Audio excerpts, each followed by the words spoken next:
तो भैया धन महत्वपूर्ण नहीं है, धन हो और धन में जीवन ना हो तो किसी काम का नहीं। वैज्ञानिक मंगल पर जीवन खोज रहे हैं और हम लोग जीवन में मंगल खोज रहे हैं। अब जीवन, मंगल पर जीवन मिले या ना मिले, पर हमारी प्रार्थना है आप लोगों से, अपने जीवन में मंगल जरूर होना चाहिए। पर जीवन में मंगल कैसे होगा? जब हम लोग मंगल भवन अमंगल हारी और द्रिबहु सुदशरथ। जब मंगल भवन की शरण में जाएंगे तब हमारा अमंगल हटेगा और मंगल होगा।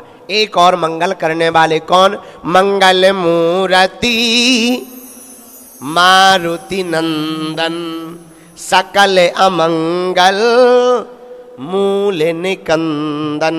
भैया इसलिए आज का सूत्र नोट करो। क्या? चैन, सोने की चैन मिले या ना मिले, पर चैन से सोने को मिल जाए, भगवान से यही मांगना चाहिए। कई लोगों के पास संपत्ति है पर भक्ति नहीं है।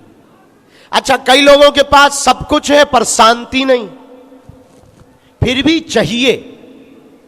इच्छाओं के दरवाजे में फिर भी घुस रहे। एक आदमी था यही मुंबई का, तो एक मकान बनवाया एक बाबा जी ने, महात्मा ने।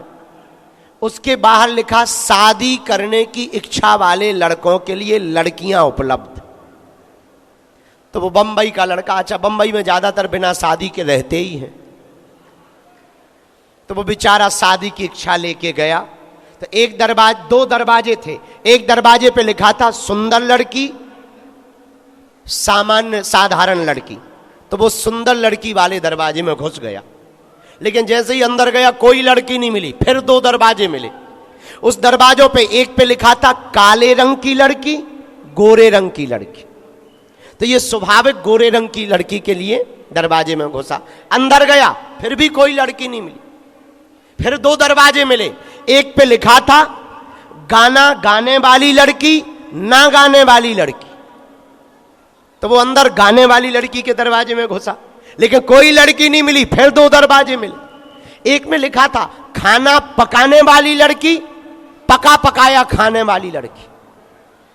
तो स्वाभाविक है वो खाना पकाने वाली लड़की के दरवाजे में घुस गया, और जैसे ही अंदर गया तो फिर दो दरवाजे मिले, एक में लिखा था काम काज करने वाली लड़की, दूसरी मालिक बनने वाली लड़की।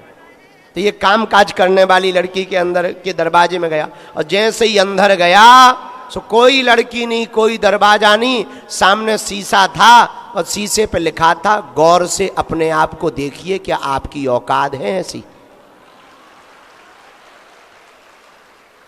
हमारी इच्छाएं भी ठीक ऐसे ही है, हमारी मन की आदत भी ठीक ऐसे ही है, और नित्य हम लोगों को कुछ ना कुछ चाहिए।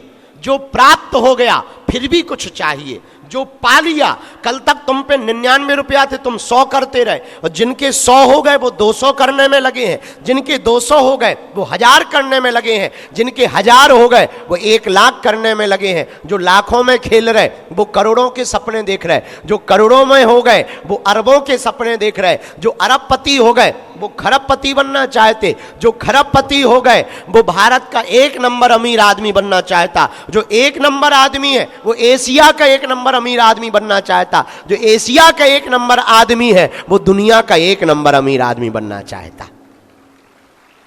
तो सबके अंदर कामनाओं का कांटा लगा है, निरंतर कामनाएं बढ़ती जा रही हैं, ये कभी विराम नहीं लेंगी। इसलिए हम तुमसे प्रार्थना करना चाहते हैं, भगवान से वैभव को मत मांगो, हनुमान जी से संपत्ति को मत मांगो, हनुमान जी से शांति को मांगो। अच्छा, शांति का मतलब किसी लुगाई का नाम नहीं है, तुम लोग गलत अर्थ निकाल लो। शांति मतलब मानसिक संतुष्टि। भगवान से कहो प्रभु हमें सोने की चैन मिले या ना मिले, पर चैन से सोने को मिल जाए। और हनुमान जी के पास क्या है? सब सुख लहे तुम्हारी सरना, और तुम रक्षक का काहू को डरना। हनुमान जी की शरण में अगर तुम आओगे तो सब सुख प्राप्त हो जाएंगे, इसमें किंचित मात्र भी संदेह नहीं है। एक बात और, हनुमान जी या भगवान को ना मानने वाले और मानने वालों में क्या लाभ होता है?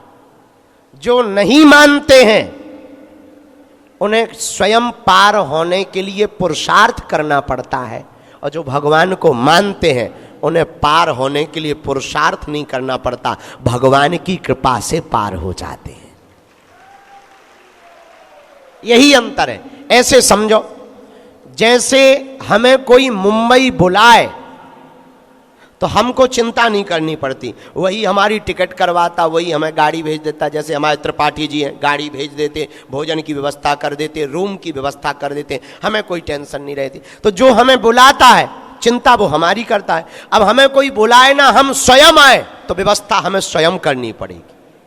उसी प्रकार जिंदगी में तुम अपने भरोसे रहोगे तो व्यवस्था तुमको करनी पड़ेगी, और तुम भगवान के भरोसे रहोगे तो व्यवस्था भगवान को करनी पड़ेगी। यही अंतर है भगवान को मानने वाले में और ना मानने वाले में। एक बात और सुनो, तीसरी बात, हम भगवान को माने तो क्या फायदा है? भैया ये बताओ घाटा ही क्या है? ना मानने वाले और मानने वाले में एक फायदा और है। मानने वाले की जिंदगी में कभी भी बुरा समय तो आता ही है, सबकी जिंदगी में, और बुरा समय आएगा। और जो भगवान को नहीं मानेगा, मानता नहीं है, उसके पास ये ऑप्शन नहीं है कि भगवान है, तो वो डिप्रेशन में मर जाएगा। और मानने वाले की जिंदगी में बुरा समय आ भी जाएगा तो एक भरोसा रहता है, मेरा गुरु मेरे साथ है, तो डिप्रेशन से बच जाएगा, स्ट्रेस से बच जाएगा। इसीलिए भक्ति में एक फायदा तो है, क्या? भगवान हमारे हैं और हम किसके हैं? दूसरी बात, हम लोग मंदिर जाते हैं कि दर्शन कर लें। हम तुम्हें दूसरी कला सिखाना चाहते हैं, और बात बहुत पते की है, शायद अलग लग सकती है। हम इसके पक्ष में नहीं है कि तुम भगवान के दर्शन कर लो या तुम भगवान को देख लो, हम इसके पक्ष में हैं भगवान तुम्हें देख ले में। यहां आए, गुरु जी के पास आए हो, बहुत अच्छी बात है, आना चाहिए। तुम आके बैठ गए, तुम इस चक्कर में मत रहो कि तुमने गुरु जी को चुन लिया। तुम ऐसी पात्रता लाओ कि गुरु तुम्हें चुन ले। कुछ लोग हमें मिलते हैं, मुंबई के तो लोग महान होते ही होते हैं, माया नगरी है, इसका नाम ही है माया नगरी। तो मुंबई में एक आदमी हमें मिला, बोले गुरु जी हमने आपको अपना गुरु बना लिया, हमने चुन लिया। हमने क्या क्या हम नेता हैं जो तुमने हमें चुन लिया? नहीं नहीं नहीं नहीं, अपना गुरु बना लिया। हमने कहा फिर तो तुम हमारे बाप हो गए। बोले क्यों?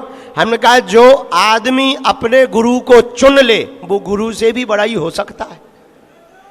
चुनाव करने की बुद्धि जिस शिष्य में आ जाए कि कौन हमारा गुरु होगा, तो वो चेला थोड़ी बचेगा, वो ही गुरु बन जाएगा।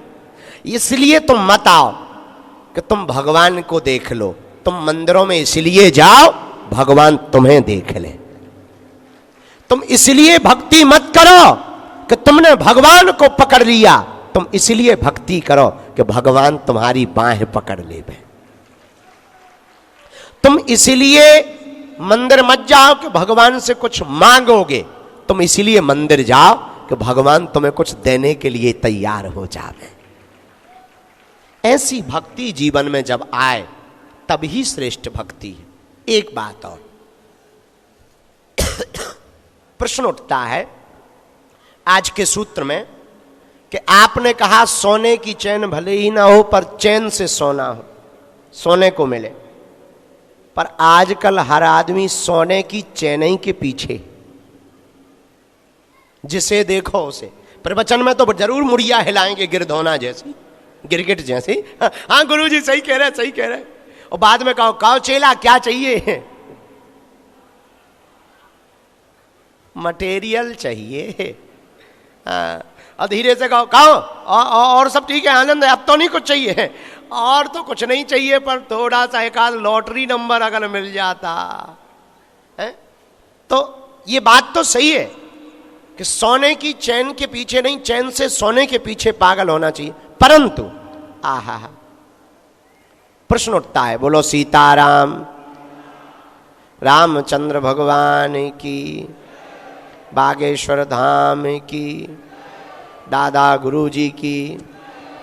हाँ, प्रश्न उठता है, तो क्या सोने की चैन मांगना बेकार है? नहीं नहीं नहीं, मांगना बेकार नहीं है। भगवान से एक बात मांगे कि हे प्रभु तुम हमारे हो जाओ, भगवान अपने हो जाएंगे तो सब कुछ अपना हो जाएगा।